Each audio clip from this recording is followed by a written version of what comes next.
Hello everyone, welcome back to my new video. আশা করছি তোমরা সবাই খুব ভালো আছো, আমিও খুব ভালো আছি।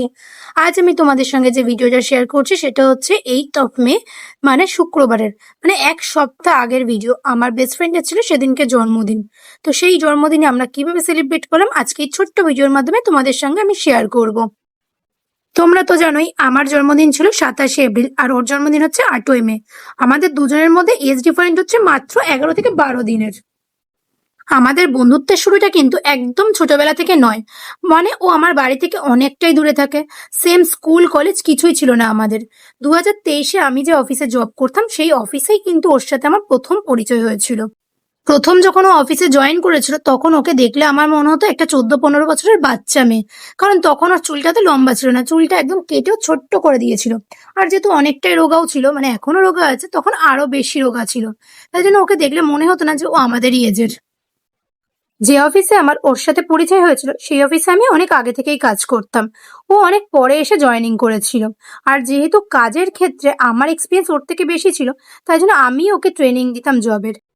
আর আমার জানো তো ছবি তুলতে খুব ভালো লাগে, মানে আমি অ্যাজ এ মডেল থাকবো, বিভিন্ন রকমের পোজ দেবো আর আমাকে কেউ সুন্দর সুন্দর কয়েকটা ছবি তুলে দেবে, এই জিনিসটা আমার প্রথম থেকেই খুব ভালো লাগে। আর আমার এই বান্ধবীর আবার শখ হচ্ছে ফটোগ্রাফি করা। ওর কিন্তু নিজের একটা ক্যামেরাও রয়েছে, তাই জন্য ওর সাথে আমার ভাইবটা বেশ ভালো ম্যাচ করেছিল। আমরা কাজের যেদিন ছুটি থাকতো সেদিন করে চলে যেতাম কোথাও একটা ঘুরতে। সেখানে গিয়ে আমি মডেল সেজে দাঁড়াতাম আর ও আমার অনেক অনেক ছবি আর ভিডিও করে দিত। সম্পর্ক হোক কিংবা বন্ধুত্বে এজটা ডেফিনেটলি ম্যাটার করে না, তবে নিজের পার্সোনাল এক্সপিরিয়েন্স দিয়ে বলছি, আমার দেখা বেশিরভাগ সেম এজ রিলেশনশিপগুলোর থেকেও সেম এজ ফ্রেন্ডশিপগুলো বেশি লং লাস্টিং হয়েছে। এই সেম অফিসেই কিন্তু আমার অনেক সিনিয়র এবং জুনিয়র কলিগসও ছিল যাদের সাথে আমার এর আগে থেকে পরিচয় ছিল এবং যাদের সাথে আমার কিন্তু খুব ভালোই বন্ধুত্ব হয়েছিল। কিন্তু সময়ের সাথে সাথে কাজ ছাড়ার পর সবাই যেন কোথায় হারিয়ে গেছে, শুধুমাত্র এই রয়ে গেছে আমার সাথে। কিন্তু জানি না এর সাথে আমার ফ্রেন্ডশিপ কতদিন থাকবে। অবশ্যই চেষ্টা করব টিকিয়ে রাখার ফ্রেন্ডশিপটাকে, তবে ভাগ্যের ওপরেই আমাদের কারোর হাত নেই। কারণ আমার ভাগ্য এতটাই ভালো যে আমি যে জিনিসটাকেই পছন্দ করি বা যে জিনিসটাকে চাই আমার কাছে রাখতে, সেই জিনিসটা সবার আগে আমার থেকে হাতছাড়া হয়ে যায়। ওর জন্মদিন ছিল শুক্রবার আর আমার তো শুক্রবার অফিস ছুটি থাকে না, আমার অফিস ছুটি থাকে বৃহস্পতিবার। আমি ভেবেছিলাম একদম রাত 12টার সময় একা গাড়ি নিয়ে ওর বাড়ির সামনে গিয়ে ওকে সারপ্রাইজ দেবো আর কেক কেটে ওর বার্থডে সেলিব্রেট করব। বাট সেই সময় কিছু পলিটিক্যাল ইস্যুর জন্য রাস্তাঘাটে বেশ সমস্যা হচ্ছিল, তাই জন্য অত রাতে একা বাড়ি থেকে বেরোনোর রিস্ক আমি নেইনি আর বাড়ি থেকেও পারমিশন আমাকে দিত না। সেই জন্য আর সেই দিন রাতে গিয়ে আমার ওকে সারপ্রাইজ দেওয়া হয়নি। পরের দিন আমি অ্যাজ ইউজুয়াল কাজে গেছিলাম এবং কাজ থেকে বাড়ি ফেরার সময় একদম কেক নিয়ে সোজা চলে গেছিলাম ওর বাড়িতে। যদিও এটাও কিন্তু ওর জন্য টোটালি সারপ্রাইজ ছিল, কারণ আমি যখন কাজ থেকে ফিরছিলাম তখনও ওর সাথে আমার ফোনে কথা হচ্ছিল। তখনও ওকে আমি একবারও বলিনি যে আমি কেক নিয়ে তোর বাড়িতে আসছি। আমি শুধু ওকে বলেছিলাম ঠিক আছে ফোনটা এখন রাখ, আমি এখন ব্যস্ত আছি, তোর সাথে আমি পরে কথা বলবো। তারপরে হঠাৎই কেক নিয়ে ঢুকে যাই আমি ওর বাড়িতে। আমি ওদের বাড়িতে যাবার পর আমি, ওর ভাই আর ত্রিয়াশা তিনজন মিলে বেশ কিছুক্ষণ গল্প করি। তারপরে ওই রাত 10:30 নাগাদ ত্রিয়াশার মাও কাজ থেকে বাড়ি চলে আসে। আর তারপরেই কিন্তু আমরা কেক কেটে বার্থডে সেলিব্রেট করেছিলাম। ত্রিয়াশার ভাই ত্রিয়াশার জন্য নিয়ে এসেছিল একটা কাঁচা আমের ফ্লেভারের কেক, যেটা খেতে কিন্তু ভীষণ ভালো ছিল। আর আমি নিয়ে গেছিলাম একটা চকলেট ফ্লেভারের কেক, কারণ আমি আগে থেকেই জানতাম ত্রিয়াশার চকলেট ফ্লেভারের কেক খেতে বেশি ভালো লাগে। আর শুধু ত্রিয়াশার নয়, সত্যি বলতে আমারও চকলেট ফ্লেভারের কেকটা খেতে বেশি ভালো লাগে। জানতাম কেক কাটলে আমি তো একটুখানি ভাগ পাবোই, তাই জন্য নিজের পছন্দের কেকটাই আমি নিয়ে গেছিলাম।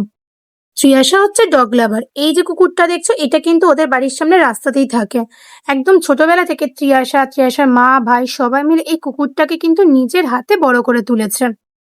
প্রত্যেকদিন নিয়ম করে কুকুরটাকে খেতে দেওয়া থেকে শুরু করে কুকুরটার কোনো রকমের অসুস্থতা হলে তখন সেই কুকুরটাকে হসপিটালে নিয়ে গিয়ে ডাক্তার দেখানো, ওষুধ খাওয়ানো, সবটাই কিন্তু এরা নিজের হাতে করেন। ত্রিয়াশার বার্থডে কেক কাটার পর আমাদের তো কেক খাওয়া হয়ে গেছিল, কিন্তু আমরা খেলে তো শুধু হবে না, এই যে ত্রিয়াশার একটা বাচ্চা আছে ঘুটু, একেও তো কেকটা খাওয়াতে হবে। তাই জন্য ত্রিয়াশা দুটো কেক নিয়ে চলে এসেছিল একে খাওয়ানোর জন্য। যদিও ও ম্যাঙ্গো ফ্লেভারের কেকটা খুব একটা পছন্দ করে খায়নি, নষ্ট করেছিল, তবে চকলেট ফ্লেভারের কেকটা ও কিন্তু বেশ মজা করেই খেয়েছিল। সেদিন যেহেতু কেক কাটিং করে বার্থডে সেলিব্রেশন করতে করতে অনেকটা রাত হয়ে গিয়েছিল, তাই জন্য ত্রিয়াশার মা আর আমাকে একা বাড়ি ফিরতে দেয়নি। আমার মায়ের সাথে কথা বলে পারমিশন নিয়ে আমি ওদের বাড়িতেই থেকে গিয়েছিলাম।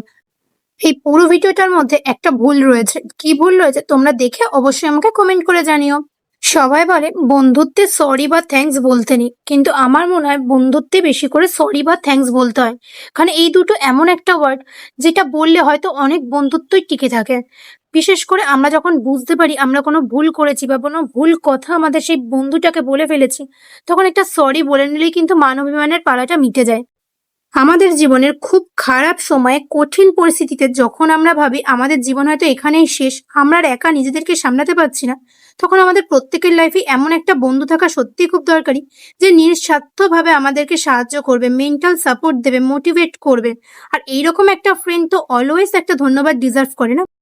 তোর আগে এবং তোর পরেও আমার লাইফে অনেক বন্ধু এসেছে, যাদেরকে আমি নিজে আপন মনে করলেও তারা হয়তো আমাকে সেরকম আপন মনে করেনি, তাই আমাকে ছেড়ে চলে গেছে।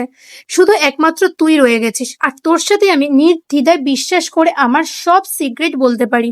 বলার আগে একবার আমায় হেজিটেট করতে হয় না যে বাবা একে এই কথাটা বলবো, এ আবার কি মনে করবে। Thank you for being my friend Tiasha. Love you.